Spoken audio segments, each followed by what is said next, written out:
Should I do it now? Do it. Okay, my name is Jamila. Do I need to do my second name as well? I do. I'm not 30, I'm 29. All right, 29.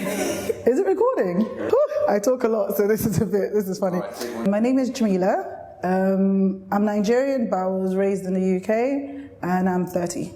I was raised a Christian, and I got to a point in my life where I was looking for a new direction. Religions, to me, just felt like someone is telling you what to do. And I just thought, you know what, for me, as long as I pray to God, that's all that matters. And then I did get to a stage where I just felt like I wanted more. It felt like I wasn't connecting as much as I should have been connecting. And to me, Christianity just, for me personally, it wasn't giving me that anymore. And the only thing I could think about was, okay, what else can I turn to? And that's when my sister actually gave me Fortress of the Muslim, or one of those books. So she's like, if you feel this way, read this and read that. So I found Islam at the age of 19. What attracted me most to Islam is the discipline, the 5 times a day praying, just being able to turn to your Lord.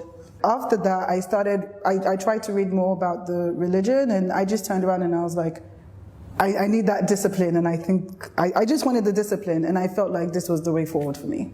There were certain things in Christianity that I would have to, would I say not believe anymore, or say, you know, I don't believe this anymore, i.e. that Jesus is the Son of God. But, you know, for me, I think that was the hardest thing. So funnily enough, it actually took me probably about 2 weeks after I made up my mind I wanted to become a Muslim. But it took me 2 weeks to actually say to actually make that decision and say the Shahada, because I wasn't, or to say I wanted to become a Muslim, because I wasn't prepared to give that up. When I first became a Muslim, I was still in the UK and I just started uni.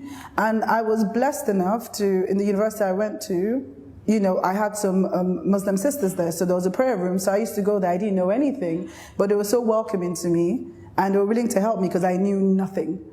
And they were just willing to embrace me and help me understand certain things. And at that point, I'm not going to lie to you, I was like, yeah, I'm ready to cover up, but I didn't. It took me a while to actually start covering up, because I was like, yes, I'm ready. And then I was like, actually, maybe not now, maybe another time. Let me try and do this first, perfect this, and then maybe I'll get there. People think it oppresses you, but it doesn't. I think personally gives you respect. The way people deal with you, I found a difference in the way people dealt with me. Like there's more respect for you as a woman.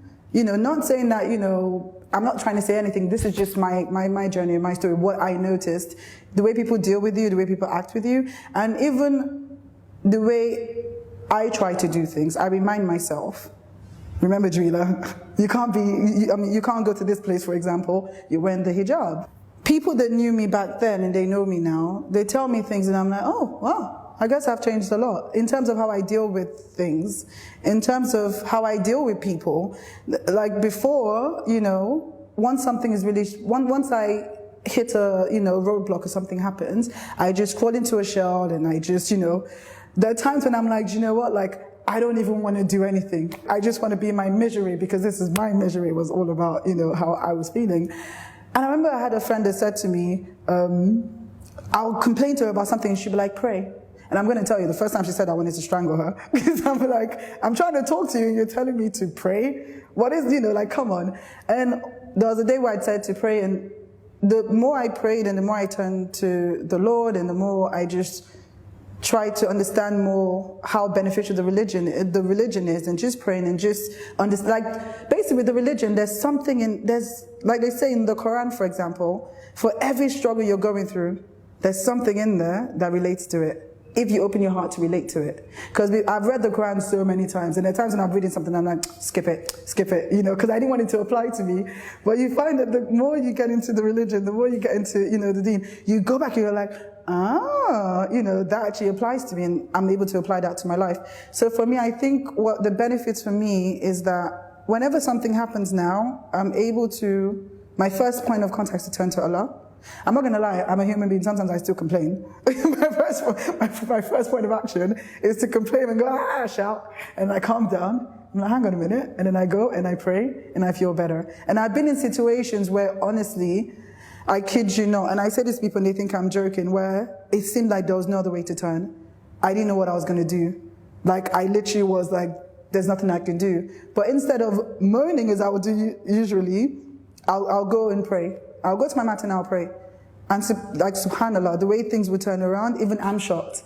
And even my friends, they're like, Jamila, hang on, how did that happen? Honestly, like, there are things that have happened, I swear to you, like, I kid you not, and people don't get it, and they're like, and the more this happens, I'm like, I'm doing something right here.